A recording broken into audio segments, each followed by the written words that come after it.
Hi, and welcome to the Reclamation Project podcast. We are so glad that you're here, that you're listening, and hopefully that you are a part of the conversation. Today, we're talking about a subject that I think we all kind of need to hear about and walk through and navigate through, because I think we all experience it. And that is just the concept of, what do we do when life gets hard? What do we do when things abruptly happen to us? What do we do when the storms come? And that's kind of a hard subject, because sometimes you have to experience these things and you have to go through them. Sometimes there are just things that happen in life and you just have to roll with the punches.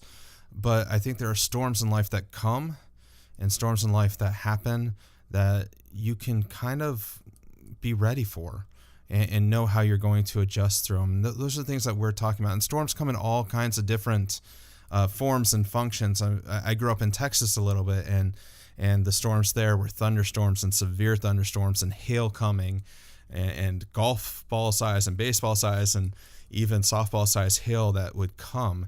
And so we'd have to get ready for those storms. And for other people, those storms are more of like the tornado variety, where it's going to come, it's going to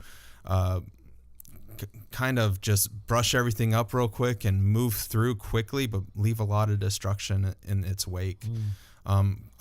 Again, that's a Texas thing too. We lived in Tornado Alley, so I saw and heard about those things. I also lived in Virginia, and we went through a lot of hurricanes. I remember I think it was 87, 88, there's a Hurricane Gloria that came through. And I remember that one vividly. That was kind of the first hurricane. I went through a couple different hurricanes, but some of the storms that come at us are like hurricanes. We know they're coming and we can prepare for them, and we can be ready for that onslaught to happen, but still there is some stuff that needs to be fixed once it's done. Mm-hmm. And then there's other storms that are even bigger that come, and I don't even know what those would be related to, but there's storms that just pound and pound and pound for days on end, and they just really impact our lives. And so storms come in all kinds of sizes and in all kinds of destructive ways. But I think with each one of those storms, we can kind of walk through them and get through and rebuild to a certain extent and become better people because of it, or get back to where we were before the storm. And so we are walking through storms today, and what happens when they come, and what happens when all feels hopeless, and how do we navigate through that? Maybe the first place to start is identifying storms. When storms come in a natural disaster kind of way, usually there is a little bit of forewarning. Either if it's a tornado, you would have these sirens in Texas that would go off and warn you, a tornado's been sighted, it's coming. There's be tornado warnings on come across the screen on your TV and through your radio. When there's hurricanes, you would know days in advance that these things are coming. So how do we identify that those storms are coming? How do we identify that it's about to hit? How do we make that determination when we can? I think, even to go back one click, I think if there's anyone out there that thinks they're beyond storms, then they're not thinking realistic. Jesus even said, in this world, you're going to have tribulation. So what he's saying, they're coming. And I think, as you mentioned, the difference is a hurricane, I know days out. A tornado, I might have a 3-minute warning. So there is a little bit of difference to the type of storm and the severity. But I think when you identify them, we have to honestly realize that we know they're coming in one way, shape, or form. If you have children, they're coming. If you're married, they're coming. If you're breathing, they're coming. And so to be in a state of preparedness is one thing, and then identifying what type of storm depends on how I'm going to be prepared. But then I think when we're talking about identifying the storms, I can just speak from like a counseling perspective. I deal with people who just have things happen to them. These would be the tornado people. The one day they were here, and next thing you know, a tragic event, a storm came. You're like, how do you prepare for something out of the clear blue sky? And then there's those which are probably the major part of the majority of people I counsel who are their own originators of their own storm. So preparedness should be a firsthand experience.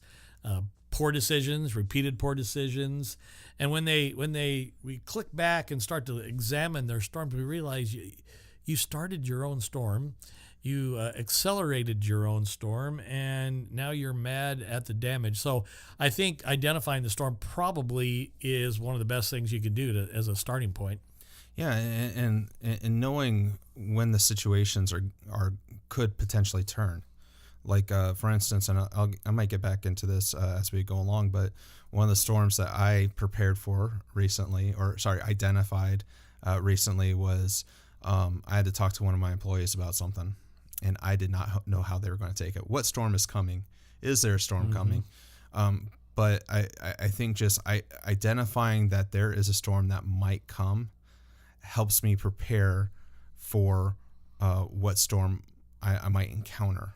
And so at that point, you have to start preparing. And that's something that I think we need to talk about too, is how do we prepare for these storms? Because when, for instance, when Hurricane Gloria came through Virginia Beach, I want to say it was 87, 88.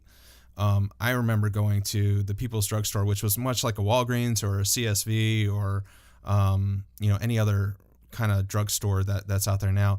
And we went and got, I remember the wind was blowing so hard that I couldn't even open or shut my door by myself. I was probably like 7, 8 years old. And we had to run into the thing, to the drugstore, but, we grabbed, water, and we grabbed batteries, and we grabbed, jugs and bottles and, just everything we could think of that we would need, because this was going to be a bad storm.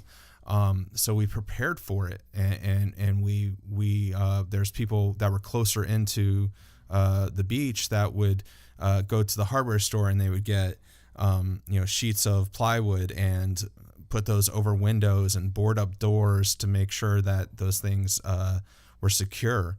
They prepared for these storms, and that happens quite often when you're going through a hurricane. Is how do you prepare for the storm? So I think it's important that we not only identify, is it us who's originating it, is something else coming down, or is it just going to be a quick storm? Or is there the potential for a storm in a conversation that we're having? And then knowing that those things are going to happen, preparing and figuring out how to prepare for those potential storms that are coming. So I think that's a pretty good jumping off point. So from a tangible place, if I'm preparing for a storm, I go to the drugstore. I know water, batteries, food, non-perishables, all those things. So what does it mean, or what does it look like to prepare in our life? What are some of the elements that we prepare? And I think, not to over spiritualize everything, but I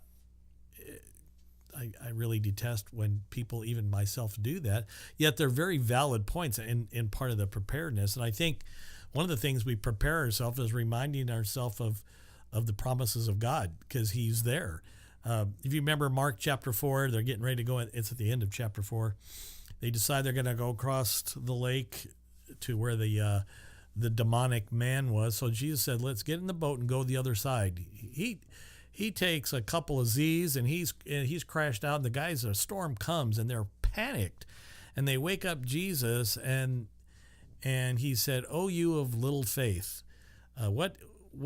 What he promised them was, let's get in the boat and go to the other side. He didn't say, let's go halfway across and sink. He said, let's go to the other side. I think we have to continue to remind ourselves of the promise of God, that He's there. In fact, I was telling Jeremy a story off air of a young girl that I'm counseling, who's been going through some anxiety, just a sweetheart of a girl, and strong in so many areas of her life, but it's reduced itself, even though she's gotten better, it's reduced itself to she can't sleep at night. There's a fear factor of sleeping, and the potential of whatever mental storm happens when she goes to bed. And so she texted me the other night and said, tell me something positive, give me something positive so I can sleep. And I just quoted her some verses. I quoted the verse that said, God God never sleeps or slumbers, and also that he watches over you at night. And I said, it's amazing how you could sleep knowing that the God who never sleeps and slumbers watches over you at night. And she texted me the next morning and told me she got, 5 or 6 hours of sleep because of that promise. So I think, you have to be astute when it comes to reminding yourself of God's promises. And then I think you need to even pray in advance, like, God, I know storms are coming. I know they are. Help me to be prepared, because left to our own devices, I'm not sure we prepare on. My whole life's been, my wife says I'm a procrastinator. I think I just like to wait to the very end to do stuff. So maybe we define it differently. You want it to be fresh. I want it to be fresh and new and exciting. I don't want it to be stale. So, yes, when I don't prepare till the very end, I leave myself open. So if I pray in advance, God, keep me prepared. That's a big thing. And then I think learning how to praise him even before, that's hard, because Paul said, count it all joy when you go into trials and storms. We talked about that when we talked about our trial podcast a while back. Like, that is not normal. But if that becomes a preparedness part of my life, that, here comes a storm, God, I'm going to praise you in it. Make me strong, make me dependent on you, teach me something. Then the storm, I think, the severity of the storm lessens because I'm trusting him. I've prayed it through and I'm praising him. And I think the last one sounds a real charismatic, and there's nothing wrong with that. But I still get to the point where God is mysterious. We don't know all about him, and I still know he's a God of miracles. So even though the storm comes, I still believe in miracles, and I don't think miracles happen without a storm, to be honest with you. If you look back at every miracle in the Bible, it came at the back end of a storm, a sickness, a death. And so that would go back to Mark Cuban's "every nose is a yes." Well, every storm has the potential of a miracle. So I think those are some of the preparedness ways we do in our life when we know a storm's coming. Well, and as you do that, I think that God also enables you to have knowledge and discernment of how to act. I think a lot of times people will say, okay, I'm just going to pray about it. I'm going to meditate on it. I'm going to rest in God's promises. I'm going to do this. I'm going to do that. But I think God gives us the ability to move and to do things as well, not just have them come to you and miraculously change, right? Yeah. But I think as you're doing that, I think the thing is you can be ready, prepare. You can start boarding up windows and doors and all that, and get ready for it as well. And so going back to my thing where I brought in an employee this last week and was worried about how it'd work, I had to come up with contingency plans. Okay, if this happens, then this. If it's taken poorly, I really need to start moving in this direction. If this person decides they want to leave because of this, then I need to know how I'm going to work, with another person. If they shut me down, then this. Yeah. If they say yes, then this. Right. So I had to walk through all those scenarios and prepare for them as well. And I don't know that this may not extrapolate over everybody's different storm, but with all those things in kind of context, I also had to see how I would embrace the storm as well. Okay, you know what? I need to think about how I'm going to say things so that I don't trigger them to, leave right away. Yep. So that I don't trigger them to get mad right away. Yep. So I really have to be careful of the way that I phrase things, the way that I talk about it, the way that I embrace the storm, so to speak, and do I stir the storm up? So I had to think of how do I do that, because I don't want it to be just I say one thing and then it sets the whole mood for the rest of the meeting and puts it in a bad place. So how am I going to say the things that I need to say in a way that's going to make an effective change in how they view things? And you can't wing that. You have to prepare for it, right? Yeah. You're preparing for how you're going to weather the storm. And I think that's the next step is how do we actually weather the storm? When the storm is on us, we've identified it, we've prepared for it. Now, what do we do as that storm is hitting? I was thinking about, as you were talking just before that last point, is while storms come, but storms are a point of perception too. So if it's a really hard rainy day with a lot of wind in Florida, we may be panicking as we're down there on vacation. But people who live there, I was thinking about we were driving from Phoenix to Chicago straight through. Don't try that. And we got into we were listening to the radio. We knew there were storms, and I got on the radio and it said that there's tornadoes were spotted outside of the Quad Cities. And my wife said, "Where are we?" I go, "Hey, no problem. We just left the Quad Cities." Well, the truth is we had just entered the Quad Cities. I didn't read the map correct. And the storm is coming. I mean, and my daughters were young at that time, and my youngest one was crying. And she goes, "There, that was right back when that tornado movie came out with Helen Hunt and whatever, Twister. Whatever. Yeah, Twister, yeah. And so she's crying, say there's a tornado, and my wife says, "No, in a tornado, there's always debris." She didn't even get the word out of her mouth. Something hit our headlights, broke it out. Hail cracked our windshield. So now we're really panicked. So I thought, well, there's the overpass. I pulled underneath there, but there were so many people there. I'd actually parked in the open. So I said, "Let's go." And it's getting bad. We saw off the highway a McDonald's sign. So we pulled up there. My oldest daughter yells, looks over and says, "Tornado," because we saw a gray mass there. And so I just zoomed it, did a Starsky and Hutch into the McDonald's, and we run in McDonald's, and there's people sitting there just eating. They were, we're looking like, how do we get down to the cellar here? And people are just eating their Big Macs and fries because they knew it was just a bad storm. So I think how do you weather it is we have to identify the perception as, is it really a storm? Because that's going to determine how I weather it. Well, and to take that step further, if you've ever been in Arizona when it rains, yeah, the littlest part of rain makes people drive erratically, right? When, a couple weeks ago when there was the floods in Arizona, I'm thinking to myself, I grew up in Texas. My first driving experience was I got my license. I took my mom to her office, and it is raining like cats and dogs, like pouring rain. It's one of those storms in Texas that's thunderstorming. I pull out of my mom's office and take a left across 4 lanes of traffic into the 5th lane. And as I do that, I proceed to do a 360 plus a 180. Ooh. Because my car has a light back end. And I spin around, and now I'm facing oncoming traffic. And I didn't panic. I just turned into Did your mom panic? No, she didn't know about it. Oh. she was dropped off. But I pulled into the side street and kind of exhaled at that point, right? But it's very much as what looks like a huge storm to somebody. Yes. A potential flooding, could determine how you react. And if you react in an erratic way, then it's going to make the storm seem that much heavier. Right. Versus if you just calmly let things go and as you're weathering the storm, let things happen. And just because we know there's a time frame hooked to the storm. Yeah. If you focus on, hey, I've identified it. Yep. I've prepared for it. Yep. Storms are going to come as God said. As Gary just said, if you have kids, if you have a marriage, if you are breathing, storms are going to come. Yep. So if we're ready for those storms, if those storms are here, then we shouldn't be erratic when they hit. We shouldn't be panicked when they hit.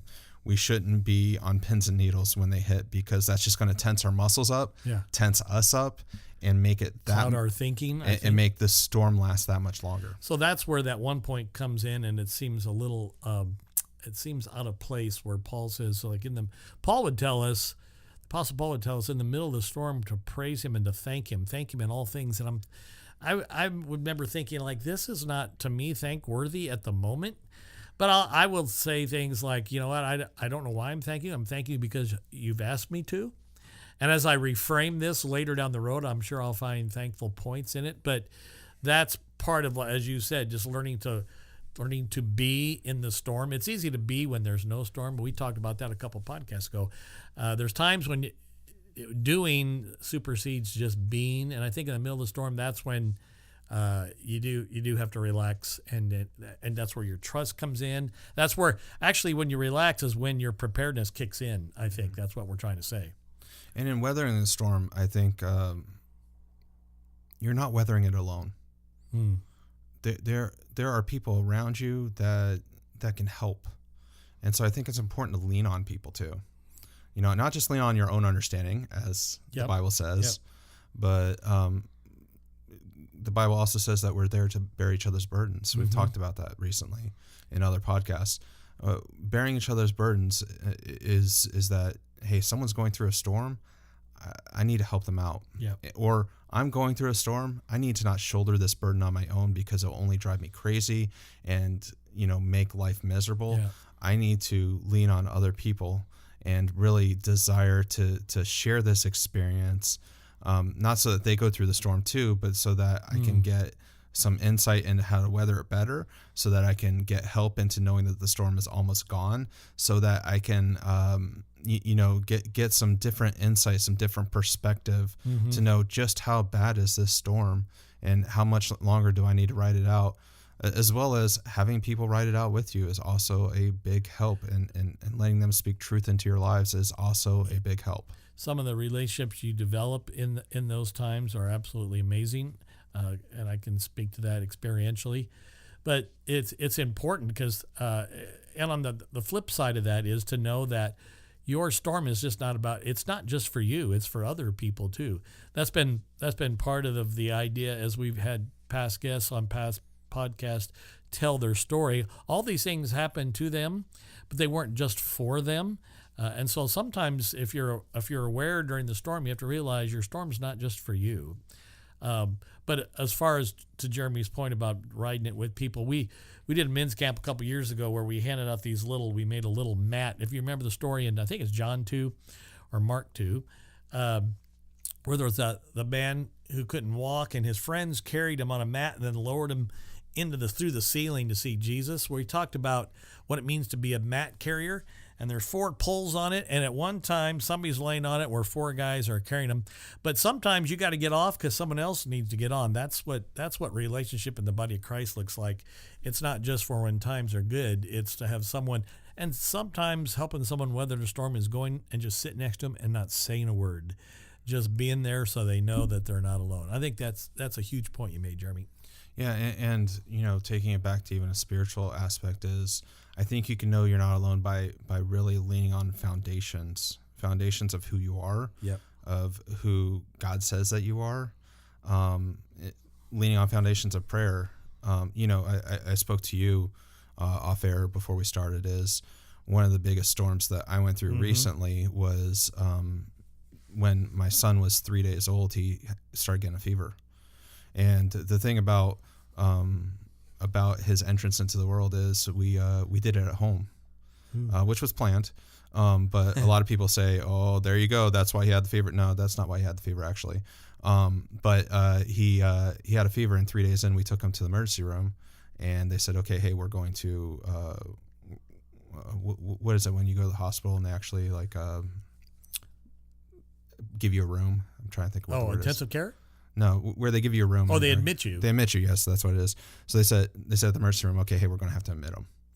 And 3 days in to his life, he's admitted into the hospital. And right then, the doctors start coming in and talking about how they're going, hey, this is a fever. We might need to spinal tap him. And thinking, okay, 3 days in, spinal tap, that just sounds ridiculous. But if it's what needs to happen, it's what needs to happen. Next doctor comes in 8 hours later because they have shifts, and the doctor comes in, oh, it's a fever. We might have to spinal tap him. 4 different times they tell us that they might have to spinal tap him. We're just like, this is becoming a reality. This might actually have to happen. And that's the first time that I really reached out on a social media platform and said, hey, I just need people to pray. And the ease that took off of me, because that's not my natural inclination, is to ask for help, to ask for prayer especially.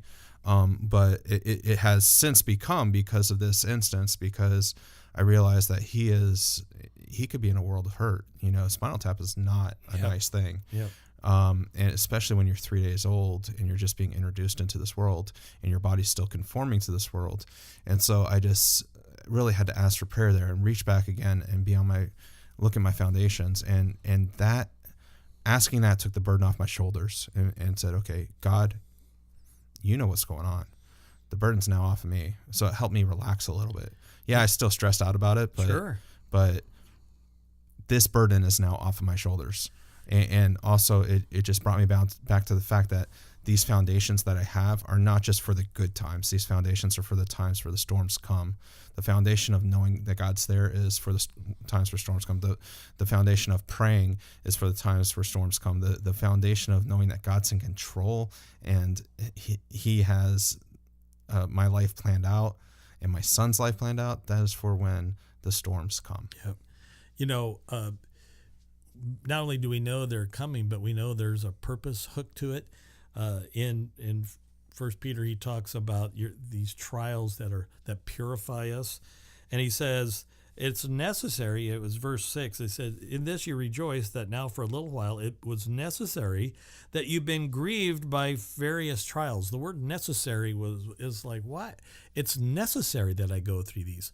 If you remember when we talked about the trials and the pitfalls that happen to us in life, we talked about a lot of times you'll read in the scripture where it says God tests us. It's not a bad thing. It's really probably better translated to prove us. And sometimes the storms prove that our theology is more than just mental, that it's real. And so he says it's necessary that we go through trials. I don't think in the moment we see that. It's when we look back and again, reframe all that we've been through, we realize, thank you, God, for that trial. I don't want to go through it again. Yeah. I wish I didn't have to go through it, but what I learned from it was highly valuable. And now it wasn't just for me. It helped me to share what you taught me with someone else. Maybe someone else could learn that lesson without going through the storm. Yeah, and it not only proves that, it proves your strength. Correct. How strong you are. It shows you how strong you are. It shows you where your weak points are that you need to work on. I think that's big. And going through storms, I think identifies maybe some things that you couldn't see otherwise. And so there's I guess solace in knowing that on the back end is that, hey, I'm going to learn stuff about myself, right? Also, I think that it's important that we know how to clean up after the storms. Yeah. You know, sometimes storms beat us down. You know, they cause, damage to our roofs. They cause damage to the siding of our house or maybe damage to our cars. Sometimes they cause damage to the structure and the integral structure of our house, and it needs to be rebuilt, or doors and windows need to be fixed or whatnot. Every storm damages us differently. Now that we've come out the weathering of the storm, I think we need to look at the emotional, the physical, even the spiritual ways that we need to clean up after the storms. You know, sometimes even the damage is positive. I remember during one of the monsoons, it ripped down our street and ripped a hunk of roof shingles off. And I remember bringing a guy out to look at it. And what he saw when the shingles were off, what it exposed was a lot of rotten plywood underneath there. So they had to resheet sections of the house that I never knew was bad until the storm came and exposed. So sometimes the storm exposes some other things. And again, when you look back and reframe it, then you're thankful for the storm that it exposed those certain things. Yeah, and so I think that's a big part of the cleanup is reframing, right? Yep, absolutely. Is understanding, what. Not that the storm, oh, woe is me, the storm beat me down, the storm, took that out of me. Not looking at the damage so much as what did the storm produce? What did the storm cause me to learn about myself? What did the storm cause me to learn about who I am or what I need to be? I think that there's a lot of stories out there where people get divorced, and that's when they really learn how independent they are and how strong they are, or how they need to become a better parent because now this person is left them. Now I need to take on these things and become a stronger person. You see inspirational stories about like that all the time in movies and whatnot, that people learn who they are, what they need to be. It takes them out of their comfort zone a little bit, and challenges them, but that's what the storm sometimes produces. And so reframing and instead of looking at it from a negative aspect, looking at a positive aspect, I think can really bring to light and help us focus in on those things that we need to know. So we shy away from them if we can, but we don't run from them when they're here. For my 50th birthday a few years ago, I wanted from my wife, she was going to get me a Storm Chaser weekend trip. I wanted to go to Oklahoma during tornado season and ride around in a car and see a tornado. That was I'd gotten sick and we couldn't do that. That's what we do with physical storms, but that's not what we do with the personal storms. I don't know anybody who runs into a personal storm. But if you've heard what we've said today, that you know they're coming, you prepare for them, you lean on the foundational places, and then you learn from it. And then at the end, you get some joy in properly cleaning up from it. Storms aren't the big bad boogies that we think that they are. Well, and I think another part of cleaning up from the storm is sometimes we look at this and say, God, this is your fault. And sometimes the cleanup is re-engaging God, of forgiving God, so to speak. And I know we can't forgive God, but sometimes that the thought that we have forgiving God helps us move closer to God. Mm-hmm. So understanding that even though he doesn't need our forgiveness, we can mentally get past that in saying that we've forgiven God for the storm, and really reframing that, now is the point that I need God more than to blame God for what happened. Yeah. And it all comes down to, again, perception. So if I have 15 days in a row that are just amazing, I don't really go to bed at night thanking God for his protection. When I weather a storm, I thank him for his protection. But the truth is, I had his protection every single moment of every single day of those 15 amazing days. So I think storms come to give us a proper perception of our place in real time on this planet and our real relationship with an almighty God. So I think when storms come, those are the things that we need to do. We need to identify when they're coming to be a little bit more prepared. And sometimes that preparation can't come, and we just have to weather and hold on and stick to our foundations and lean on the people that are around us. Mm-hmm. And in turn, when someone else is going through a storm, lean on, be the person to be leaned on.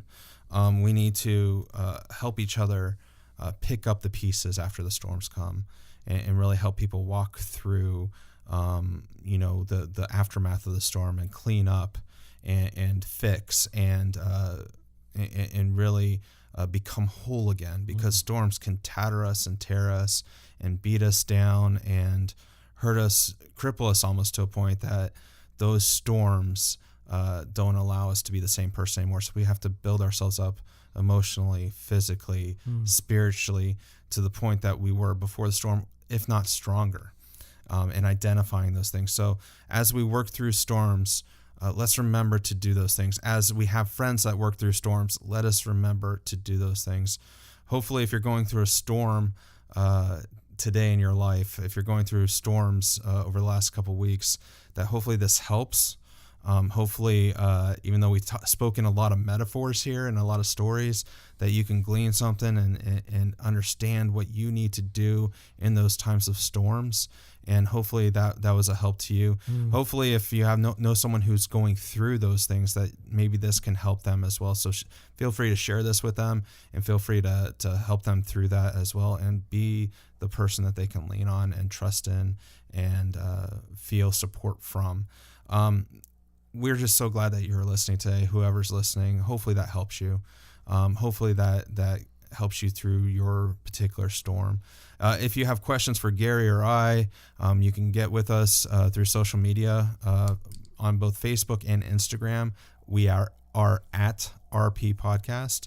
And then on Twitter, we are at the RP Podcast. You can also get in touch with us or listen to any of our former podcasts that we've talked about through rppodcast.com/podcasts. And you can hear any of those things. We're so glad that you listened, and thank you so much for doing so. And we hope that this week is a week that you don't encounter storms, but if you do, that you're ready for them. So thanks so much for listening, and we'll talk to you next time.